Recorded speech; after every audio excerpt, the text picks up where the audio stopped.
Hello, and welcome to my show, Co-Gnosis, where we learn how we know what we know. And today's guest is a friend, acquaintance that I met on Clubhouse. She has been a startup founder 3 times over. She's a cryptocurrency enthusiast, a woman of Maybe you should put experience. that in the past tense. In the past tense? Why is that? Because Well, no one let's had, get into it. You tell me about you. How about that? okay.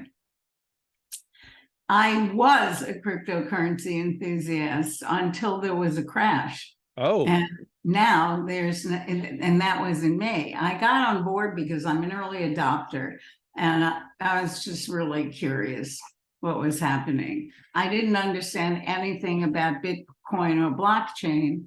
right. And I'll tell you this story. This story deserves to get around. I got involved in 2013 because I am a tech early adopter. Right.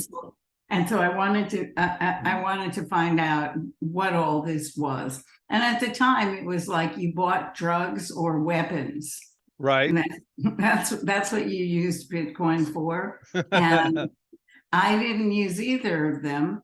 So I put $100 worth of Bitcoin in a wallet, in a Kraken wallet, because that's all there was, Polonius and Kraken. And I left it there for a while. And in the end of 2017, I bought a house. And I needed money to do some, extra decorating on the house. Right. So I was searching for loose change in my sofa pillows kind of thing. And I went to my Bitcoin wallet and my $100 had become 53,000. So Wow. I was like, I know how this works.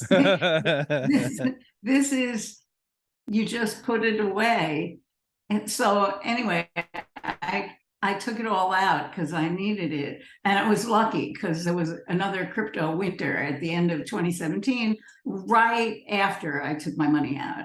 I mean, I knew nothing when I took the money out. I knew nothing when I put the money in. I'm not, not only isn't this financial advice, it's the opposite. But but I did make enough money, to like do a bunch of great stuff to my new house. Right. So that made me think I ought to learn more about it. So the next, 5 years I spent buying and selling, cryptocurrencies and not losing anything I couldn't afford to lose, and Right. catching all the FOMO, and then buying all the NFTs, and thinking I was young, and all of that. And then in May or June, it just all collapsed. And so right now I'm doing nothing in cryptocurrency. Were you careful, or did you bet the farm and now you're in trouble? Never bet the farm. I'm a woman. This is what you need to know about women and entrepreneurship and betting the farm. Women don't do that. That's not how they operate. I would say I bet the chicken house, but but I don't eat chicken anymore anyway. Right. So no, I'm fine. I didn't really lose anything. Well, that's good. That's something to always remember, that when you're investing, you can't, it's never about short money, right? It's always about the long money, and it has to be money you can afford to lose. That's right. It is. It has to, nobody believes that. Especially if they're young, they don't believe that. But I'm no longer young. I've been through, and I live in Arizona. Here's the thing. Here's the thing about Arizona. Arizona, when I got here, had Phoenix. When I got here, had something like 200,000 people. Right. Okay? 50 years later, it has 5 million or something like that. And so I'm like the long money person in Phoenix, because what I also did was I invested in Phoenix land, and it was worth nothing when I moved to Phoenix, because Phoenix was a cow town. But then every developer started, syndicating things and building things, and Phoenix grew. So anyway, I like to say I'm a 3-time entrepreneur, but the truth is that a monkey could have been successful in business during the time that I've lived in Arizona, because it's totally, fueled by growth. Right. Yeah. Momentum is one of those things that we often discount in our lives that we can get caught up in our brilliance. Momentum is everything. And all these Silicon Valley people who do discount momentum, they get a weird surprise when the momentum stops for a while, but it always does. Yeah, there's always a time of reset, a plateau, but long money says that there's always a tomorrow that's better than today, right? It's Right. just how long you can wait in between that the better today and the better tomorrow. Well, my father used to say that whether you died rich or poor was purely a function of when you died. If you died during an upcycle, you died rich. And if you died during a recession, you died poor. Yeah, that's interesting. I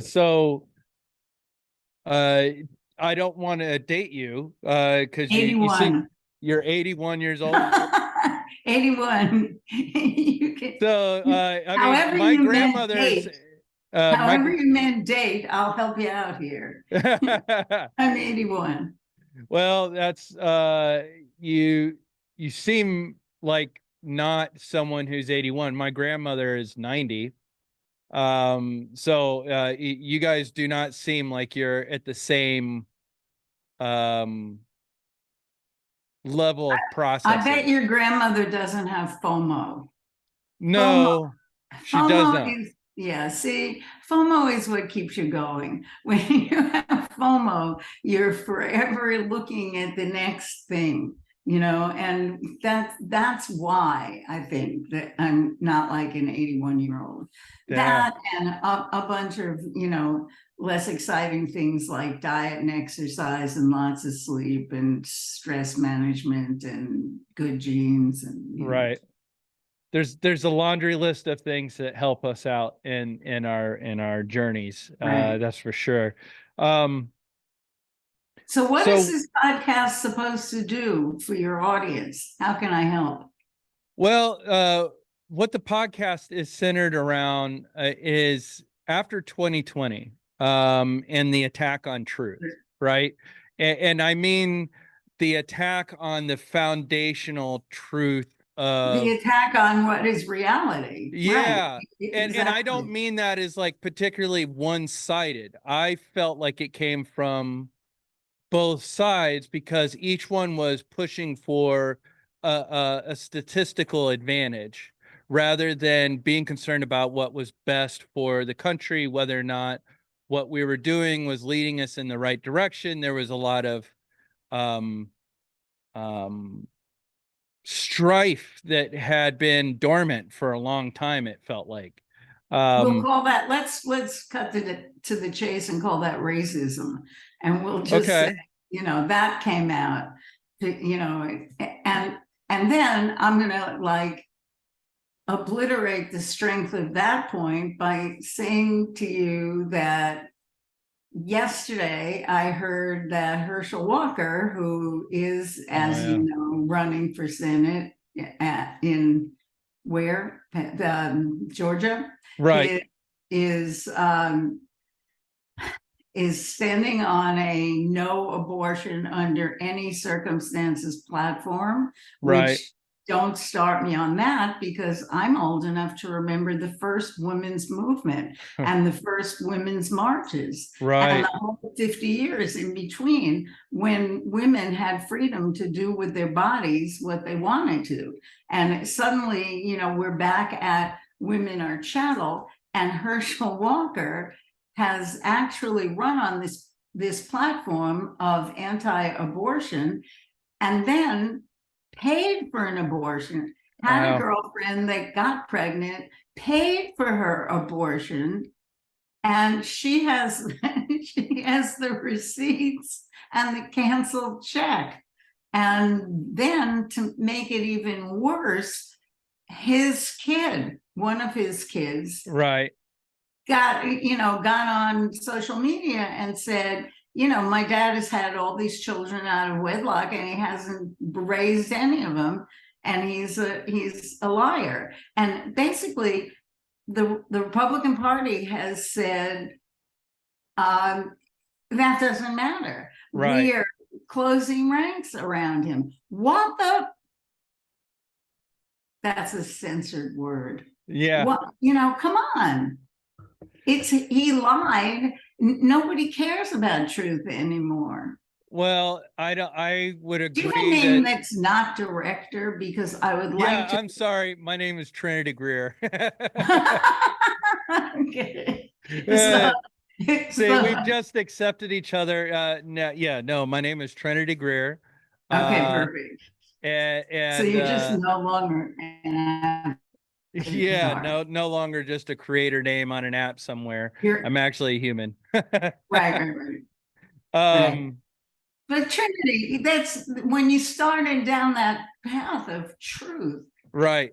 you know, and what is truth? These people don't care. They don't I don't care. think that's true. I think what my experience is not that they don't care about truth. What they see is when others play with truth, they manipulate truth to service their ends. They are they feel like they can do it themselves, right? Like if the other side can distort my point of view, then I can distort their point of view. All is fair in love, war, and politics, except for the fact that the casualty of truth is the very fabric and nature of a society to understand each other. Like if we come to a point where um, your pain is so foreign to my pain that I can't understand you on a basic human level, then I can't possibly understand you. But if your pain and my pain, if we can agree that pain equally sucks, it doesn't matter what my experience of pain is and your experience of pain is, then we at least have a foundation of understanding that we can reach out to each other. And if you are discounted for a long period of time, as minorities understand, you become you want to shout louder because you're not being heard, because justifiably you're not being heard. So if you get just louder, then maybe you can make it over the noise So it's and people can hear okay. you. So it's okay. No, And it's this is, not. I'm just saying that is. I was going to say, it's not okay if Herschel Walker lies because he's Black, because Herschel Walker also, he's more than Black. You know, he's a famous football player. He's a senatorial candidate, Yeah, I you agree. know, and he's running against another Black man. So the Black thing should cancel itself out. And Yes, and I would but the argue lying doesn't. the lying part of what he has going. I'm not defending Herschel Walker, right? That's not what I'm suggesting. What I'm saying is that when both parties play with the political understanding of things, right, where they Right. don't admit that they don't call balls and strikes consistently for their own teammates, right? So it looks like you have a denial of reality to your opponent that makes you seem unreasonable. And then when you go to engage on a legitimate conversation piece, like if he can't even be honest in his own personal life with his family, how the hell can he possibly represent our interest as voters? Right? Well, and That's that's the the way argument. Why, if he can't that even be honest to his own children and his own wife, how could he be honest to people he doesn't give a shit about? right.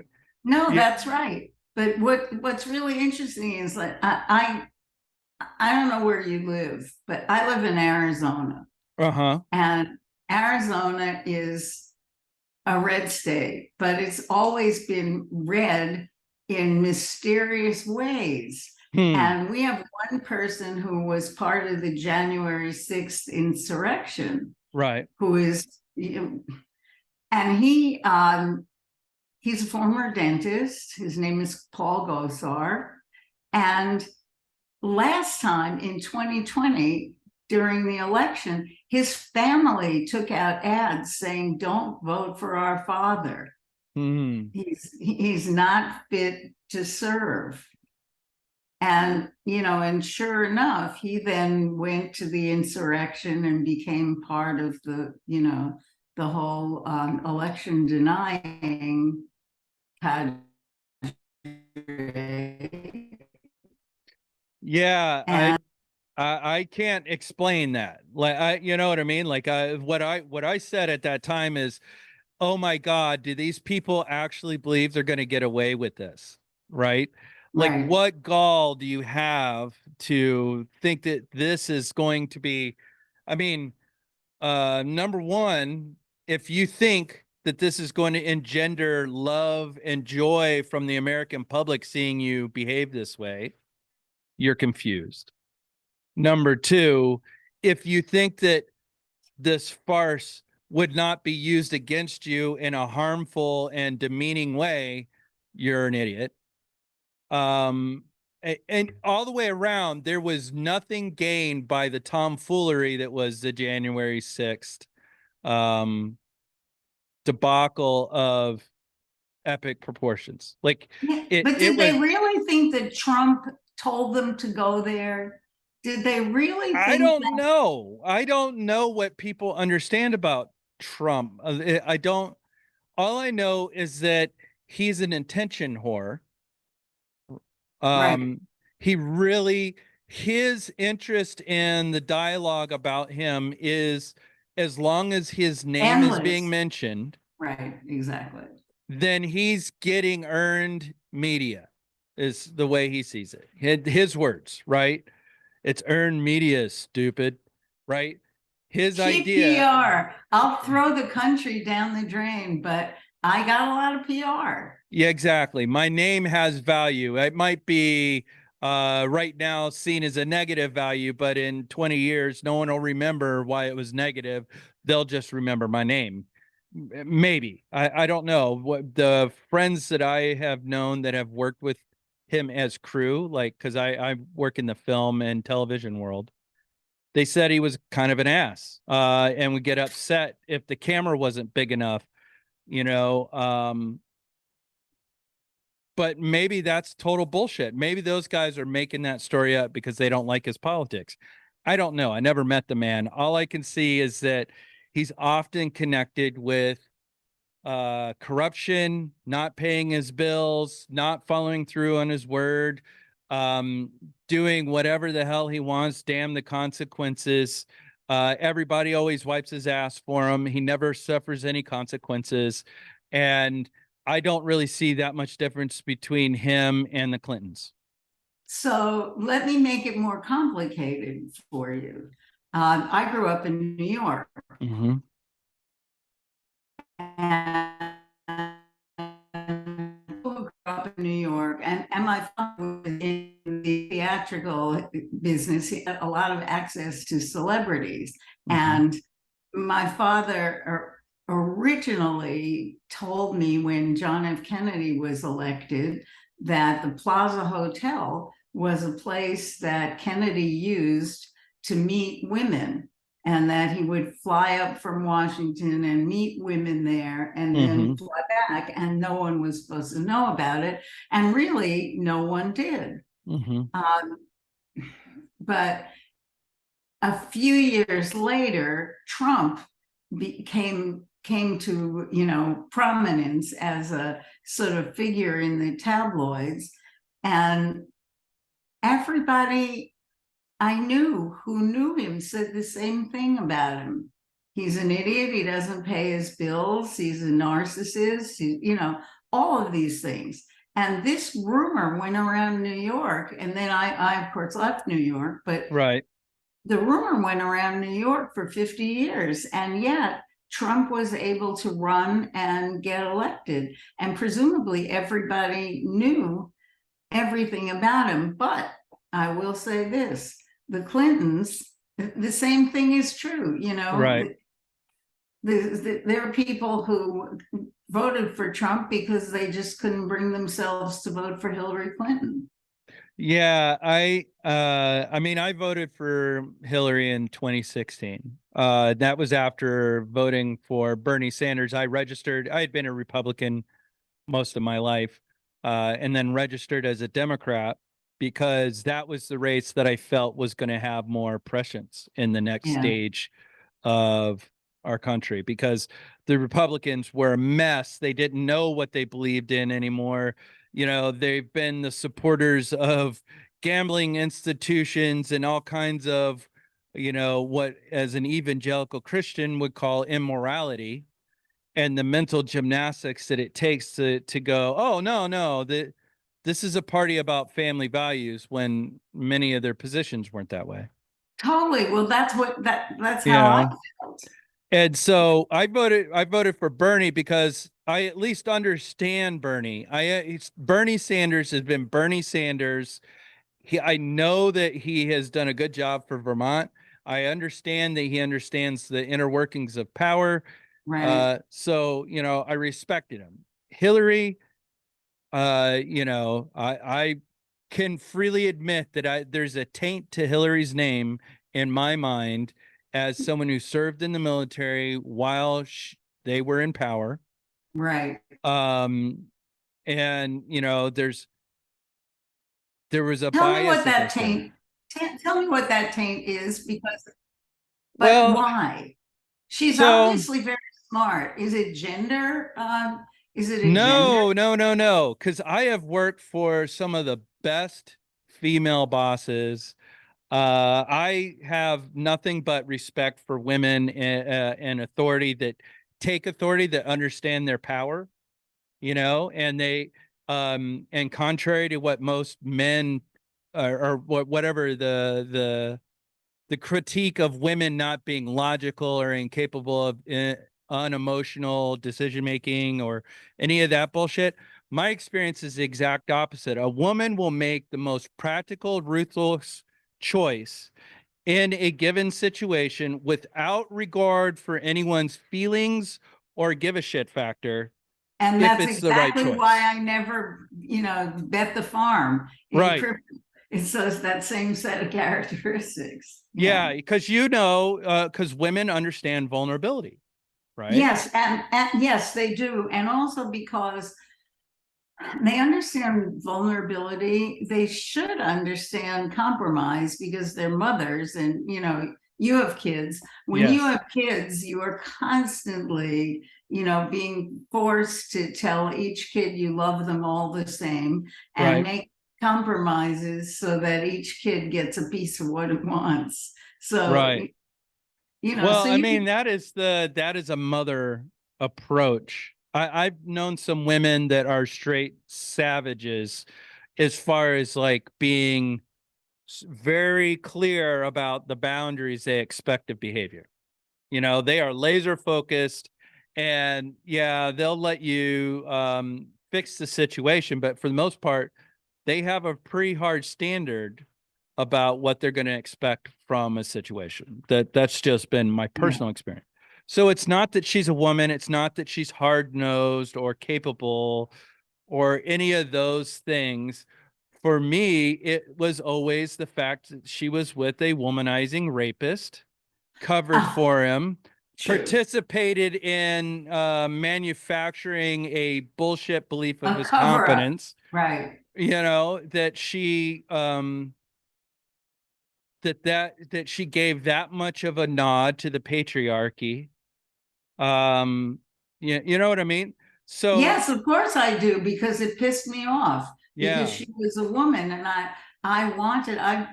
I very nearly couldn't vote for her because my feeling was, okay, I want a woman president, but not that woman, exactly. not the one who stayed with the womanizing rapist. Y- yes.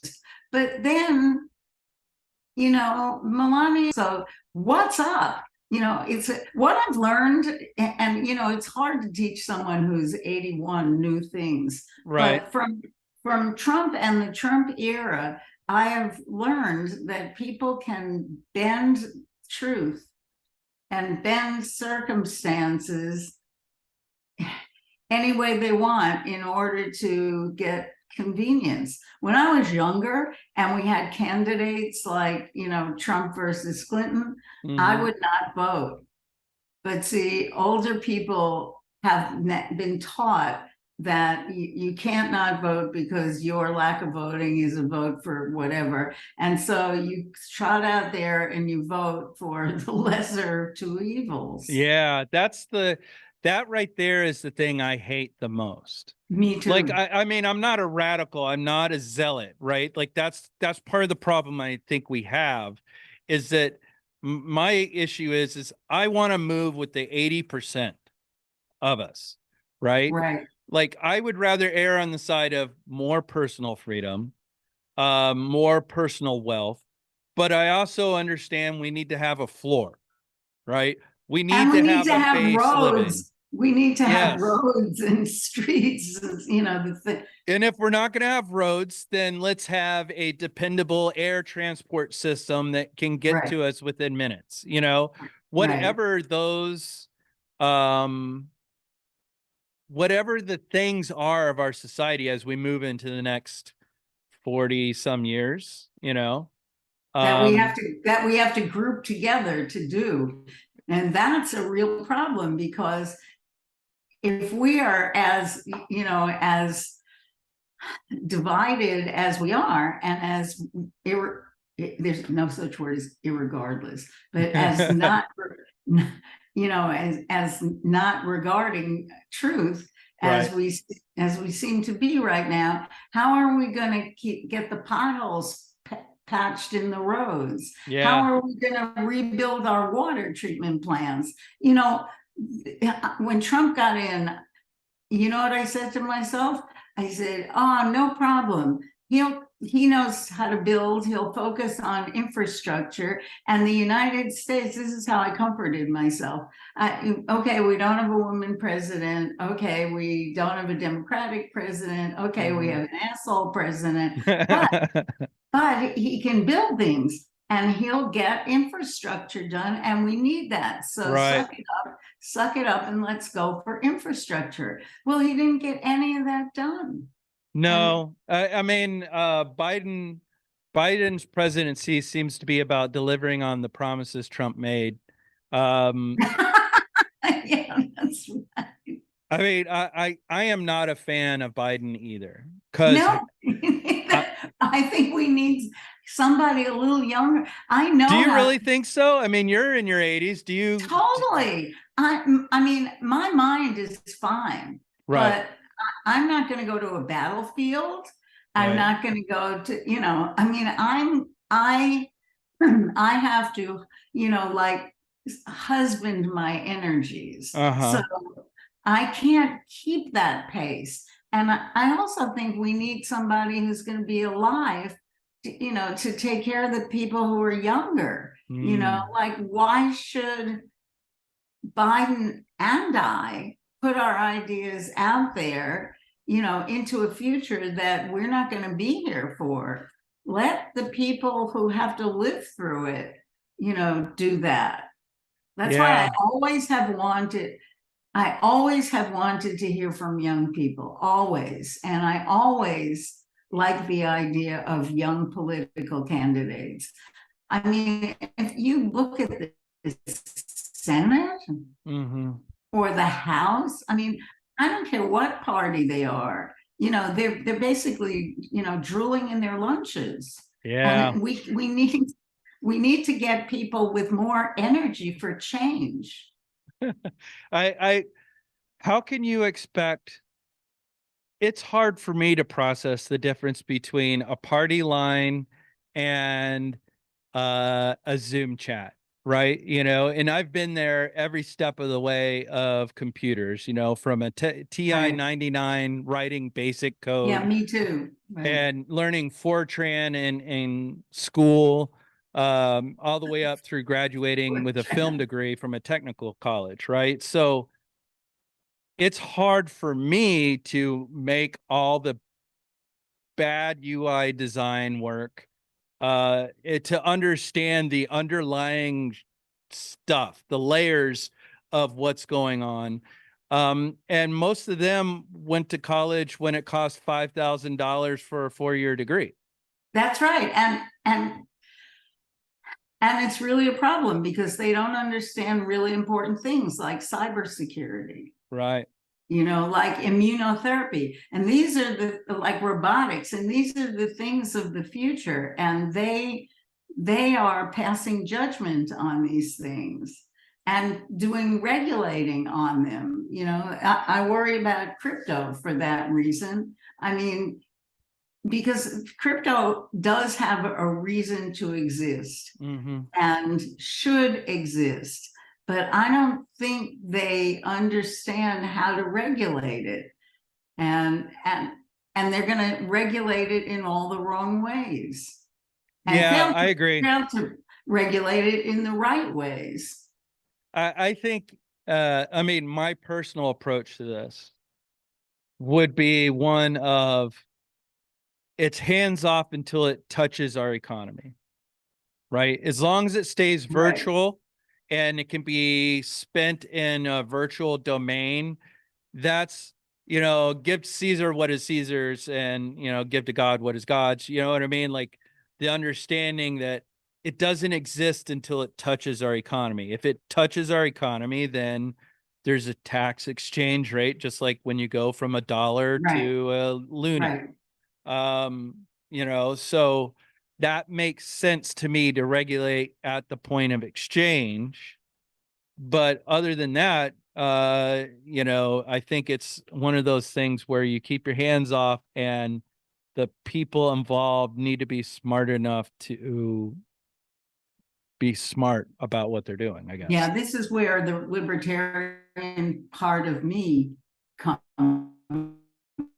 out, because I really think that crypto needs to be underregulated until it finds its place. Right. Tax it if tax the gains, that's fine. But, but these other regulations on the exchanges and like who can do and sell what and where, that's not useful. Right. And it's not useful in the fiat economy either. Never mind the crypto economy. I mean, there's a fair amount of overregulation that just makes it difficult for business and makes a lot of pieces of paper to fill out. Well, for something that has no economic impact, it's like, I was always a fan of comic books, right? And a comic book is worth exactly what someone else is willing to pay for it. Exactly. It doesn't matter what the Christie's list of your book is. The truth is, until you turn that book into cash, a liquid asset, the book is worth your enjoyment of the book, right? So there's no reason to regulate the value of a comic book until you get to the point of, is it an authentic piece of work, which I think is where blockchain comes in, and money. And NFTs, do I like it? Is it something that edifies me as a piece of art? Is it something you want in your life, or does it give you any kind of utility? Now, a lot of NFTs have become useful in a very recursive way, because if you own this one NFT, you get access to a whole bunch of other NFTs. And I still haven't figured out, whether that's ever going to be worth anything. But I belong to crypto packaged goods, and crypto packaged goods, does airdrops of NFTs every once in a while. You have to be a member of crypto packaged goods to get that airdrop to you. So let's call that a utility token. So there are utility tokens. And there are other utility tokens that allow you to play certain games. So those would be worthwhile. Right. What about some ideas I think I want to keep to myself. Why? Anyways, huh? I'm your new best friend. Yeah, I know. But as someone who's lost in this economy more times than I've won, I want to win something at some point. Yeah, I don't blame you. Can I ask you a question that's Sure, been yeah. bothering me since we started? Yeah. What is the Iron Man squadron? They are VQ3. VQ3. The Iron Man Squadron is the Pacific Coast Squadron of nuclear command and control aircraft that help us communicate between the president, our nuclear facilities, and launch vehicles across the world. It's what I did at the end of the Cold War, and is a source of knowledge for what's going on right now. So, Got uh, it. So it has nothing to do with Rich Roll and the guys who run 26 miles after swimming no, 20 miles and that Iron Man. biking. Yeah, I mean, I would love to do that Iron Man, except for I have no interest in doing that kind of thing. Yeah, you I'll leave can't do. that to David Goggins, and Yes, exactly. That's I have friends that are that fit. I just don't have that much attention span for long periods of running torture at this stage of my life. yeah. How old are you? 48. 48 Oh, years old. when I was your age, I was still doing it. I ran as part of my woman entrepreneur, women Uh-huh. have to prove themselves, you know, blah, blah, blah. And they were all after I was like 39, I think. You know, there was one decade in there where I ran marathons and I ran 10Ks and, you know, half marathons, and I did all that. Yeah, I And did. I had a series of that when I was working for The Biggest Loser Run Walk as a videographer, and as a brand manager, and then later on for Alpha Warrior, which is a gymnastics based military event company now. Um, yeah, had let myself go between military service and at that point, and so I had started a fitness journey then, but I've recently had some back injuries that have taken me out of it. So I've been trying to find other ways to stay don't, fit. yes, well, let me give you some motherly advice. Don't Sure. start running again, because I ran 60 miles a week for 20 years and my back is trash. If you if you looked at my MRI, you would say I should be in a wheelchair, as many orthopedic surgeons have. Uh-huh. But I'm not, because I just keep walking. And Right. it's interesting how that works. Yeah, we had a discussion about momentum earlier. I think momentum is very Totally, it's the important. same thing. It's the mo, right? Yeah. If you have the momentum, don't stop. No, That ride the wave. Keep going. that is true. Were you? I should be interviewing you. I think your life is fascinating. Well, You go were ahead. you were on the biggest. You were the videographer for the Biggest Loser Run Walk. Is that what Yeah, you said? I was working for a bakery at the time, head of their marketing department. And we were developing a line of cakes that would fit into the Weight Watcher program.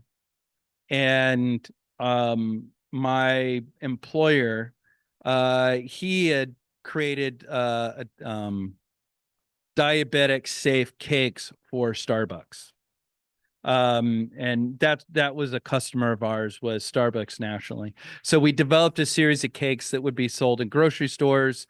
We met up with two people that were contestants on The Biggest Loser, and brought them on to do The Biggest Loser Run Walk, where we were a sponsor of that show.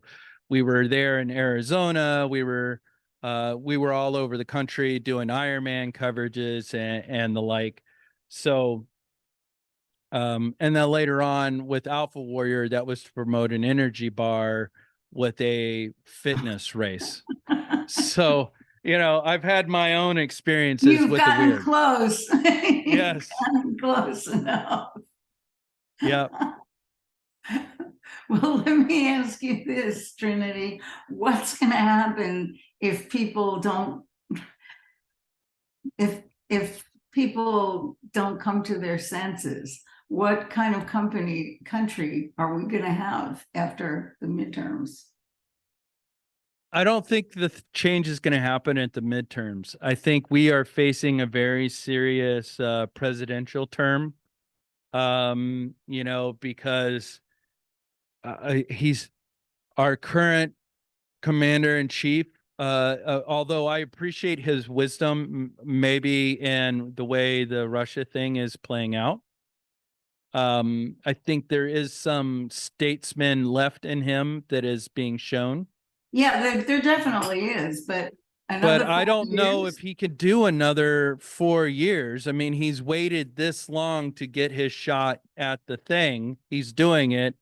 Right. I don't see any of his cabinet looking like strong leadership that wouldn't be just demolished by a mildly competent politician. Yeah, that's right. But on the other side, I don't see even mildly competent competition to challenge.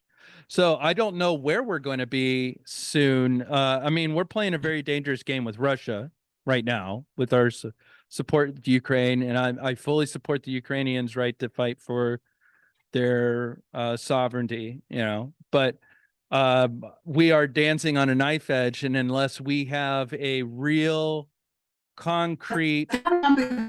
When they Sorry, go ahead. Well, what I'm worried about is that Putin is, he's on his last go round too. And That's he what I wants to mean. go out with a bang. Yeah. Yeah. Like that's we're facing a lot of people's defining moments in the last days of their lives. Right? Like nobody involved is looking at the next 10 years. They're all looking at the next 2, 3, 4 years of whatever life. Yeah. Yeah, you know what I'm saying? Like it's Putin has been in power because we've wanted him in power. Putin has been in power because Putin wanted to remain in power. Putin is making choices that only he understands, and that is dangerous for us. And so now can you say this on a podcast? Now do we remove him from power? Well, how are we going to do that? I have no idea. That's not our, I mean, but you know, if the Russian people want him, and from what reports there are, they're not super excited about the expansion of the war in Ukraine. I think Russia understands how bad this is going to get, because in no Russian history ever did the populace win, right? The body politic of the Russian peasant in history has been one of being used as fodder and not winning on the backside of supporting whatever revolution. That's true when they overthrew the Tsar and Tsarina. That's true when Stalin was running the place. That's true now. It was true during Boris Yeltsin's period of control. At least the mafias got power So they're at going that to keep time. I don't voting know. in sham elections for Putin. I don't know if it's scam. They might actually like someone that is going, look, we want stability and fuck the West because the West is using us without really giving us much, right? And I could see Russia having that attitude. I don't think it's true. I think the Russian people are hardworking, nose to the grindstone folks Angry people. They're angry. I was in And Russia. they're probably angry now. Yeah, I was in Russia about 6 or 7 years ago in Moscow, and I've never seen people who looked angrier and acted Well, it's angrier. cold. Yeah, That's why they don't what's care about global warming. It's cold up there. right. That's true. It'll just make it tolerable. But we are likely to end up with the same thing in the United States. A very strong man leader who takes us out of democracy into somewhere where we can't win. I don't know. For most of my life, America, and here's where older people really have not the edge, but just the feeling that we lived in the good world. Mm-hmm. We took the good world and made it ours, and now we're going to shuffle off, leaving the detritus to our children and grandchildren. Yeah, I think of like that. That's, sorry, I didn't mean to interrupt. no, that's okay. I was gonna say it's like you wanted to buy the world of Coke and you left the bottles laying out. It's exactly what we did. We littered the bottles and the cans. But I can't say, I don't know what choices people would have made in y'all's lifetimes facing y'all, the decisions of the era, the moment, the now that you were living in, right? Like it's, we get wispy-eyed about the golden age. Well, we thought America was forever. We thought everyone could afford a house, and we thought we had a safety net. There were so many things we thought we had that now it turns out that even if we have them, we can't afford them. And the next generation is probably not going to have them. I have hope. I have hope. I have hope that we can make different choices. I think what we know is that we've got the lifetimes that we've lived of seeing how the choices that are being made right now play out, right? We know what a pandemic was like, pretty much the 1911 and the 2020 pandemics played out on a very similar time scale. Similar. Yeah, pretty similar. The damage to the economies is the same. The destabilizing nature of the rolling impact of that at that time is repeated in today's current instability. The undealt with issues of the last, I don't know, 70 years are still the undealt with issues that we are facing some conclusion of. Maybe we're seeing some conclusion of those issues. The question is do we want to have a third world war? Do we want to have a great society mobilization where we all suffer horrible consequences, triple up the trauma experiences of our lives, whatever it is?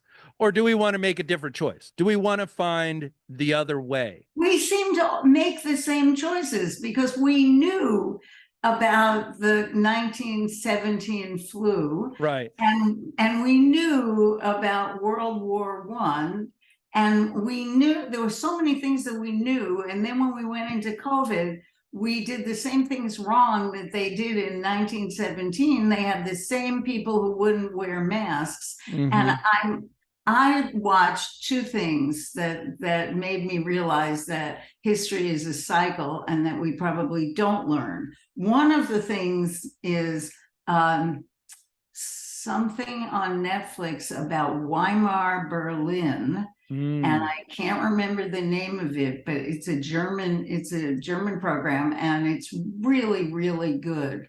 And it's about how the Nazis came to power in Berlin, and people absolutely had no idea. They just thought it was free love and free sex and, you know, all kinds of stuff like that. Yeah, it's the movie Cabaret, or the story from It Cabaret as is it the takes place. story from it's the same story like the story from Cabaret. Yeah. And then the other one that I saw just recently, Siri is looking up the name of this movie. I don't know how she figured out that that's what I wanted to know, but you know how Siri never gets it. Yeah. She's like, something went wrong. Please try again. Well, Siri, I didn't ask you in the first place. And the other one was called The U.S. and the Holocaust, and it was on PBS. And it was about the run up to the Holocaust and the actual Holocaust itself. And we didn't do anything about that either. And we saw it coming. We saw it coming. It's So, everybody looks at history as if, I mean, the Twin Towers. Yes, it was a surprise on 9/11. I know exactly where I was. I also know exactly where I was 3 miles away from the Oklahoma City bombing when that happened. There were 2 or 3 attempts on the trade tower, on the Twin Towers, in the garages leading up to the airplane attacks that have been thwarted by the same men that did it. You know what I mean? Like there are times when we pay attention. We don't take it seriously. We don't. Or we feel like we need the big hurrah. We need the dramatic punctuation to turn the page of a grand story arc. You know, I'm talking as the wider we, not meaning anyone in particular. I just mean like, you know, like when Krakatoa went off and it launched the invasion of Arabs going east, you know, and started those wars. Do we need a moment for us to allow this to shift? Are we always going to be Titanic plates, you know, where, you know, one is being subsumed by the other and there's a shift? Right. Like, is that always how humanity is going to progress forward? Well, after 81 years, I have to say yes. Really? I mean, that's how I'm seeing it and seeing it and seeing it and seeing it. It's like real estate cycle. Yeah. Did I lose you? Hopefully that means you're going to come right back.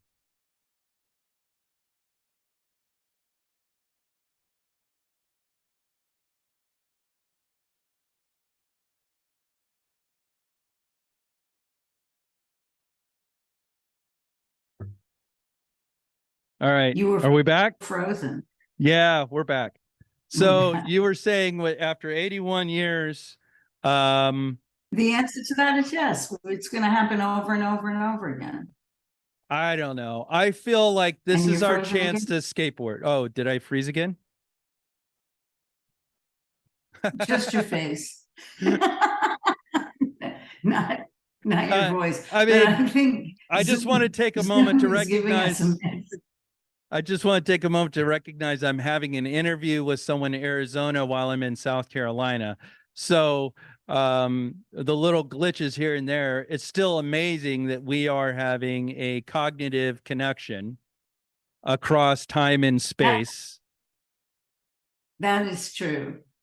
That is true. So you're in South Carolina. Yes, ma'am, I am. I've been a South Carolinian in spirit for a long, long time, but only finally recently moved back into the state. So where? Anywhere like near Charleston? No, I'm up near Greenville in the upstate, which I find to be a beautiful town nestled in the foothills of the mountains. And is it little? Yeah, it's pretty small. I mean, I lived in San Antonio and worked between San Antonio, Austin, and Houston for years and years. So anything that doesn't take 4 hours to drive across is a small town. It's small. Yeah. I mean, I've lived in New York, California, San Francisco, so So is this your permanent home? it's the home that I own. So well, tomorrow is never promised. Today is all I have. So yeah, True. for now, it's my forever home until whatever happens next happens next. Exactly. Exactly. Um, And Go ahead. does it have Instacart? There is Instacart in the general area. I was Okay, talking I'm with a just young man ticking that off does it. what I would need to move there. Oh yeah, there's Instacart, there's DoorDash, there's all the things that a person would want. We have Volvo moving in as an industry. We already have BMW. So there's a lot of. We're in between two nuclear power plants, so um, that's the level of power that we have locally. And there's plenty of water because you got to keep those nuclear power plants operating at a cool temperature. I know that because we have a nuclear power plant in Arizona, but we like to really take chances. Yeah. Yeah, good luck with that. I mean, that's one of the things that we're going to have to start making choices about is how we're going to generate energy for ourselves, because fracking's fine and all that, but there's a noticeable drop in surface water that isn't accounted for in the standard boom bust rain cycle Right. that I think is tied to how it gets used in um, fracking operations. That's interesting. Of course, we're in like an 8-year drought, and our state has never grown faster. So we have a number of confounding factors. Well, But and then Las Vegas. nevertheless, I just got solar panels. Yeah, well, at least you got plenty Yeah. of sunlight. We get plenty of sunlight here and a good bit of rain. So Yeah. um it's been nice and cool here. I love Arizona. I have taken some beautiful desert star photographs in Arizona. I've read in your blog how you're up where you can hear gunshots and coyotes. That's right. I have some photos that I took I was driving north of Phoenix, and I just turned off the highway on the dirt roads and went driving around and found a spot and started taking pictures of the sky. Meanwhile, it sounds like World War III is going off with people setting off automatic rifles and shotguns. And I'm like going, do I need to like crawl under my car? Like, are they going to hit me? And then people come driving through, hanging out of their pickup truck with guns, all, like in hand. Yeah. It Phoenix is was, like that. Phoenix is like that. that is it was like Red Dead Redemption for photography. How long ago was that? Ooh, that was probably 2015, 2016. I was out there. Oh, because I was going to say it might be a subdivision by now. Oh When God, that would be horrible. I was pretty far out of Phoenix. At the time we were there to support Sprouts's autism walk. So you've that's done some fabulous work. oh, thank you. I've also interviewed a Holocaust survivor. So from what I understand, that interview might end up in a Spielberg film. So tangentially, I've worked with the big Spielberg. but but yeah, I would like to have you on as a guest again. I have found our conversation to be engaging, and I think I would vote for you for office if you were running.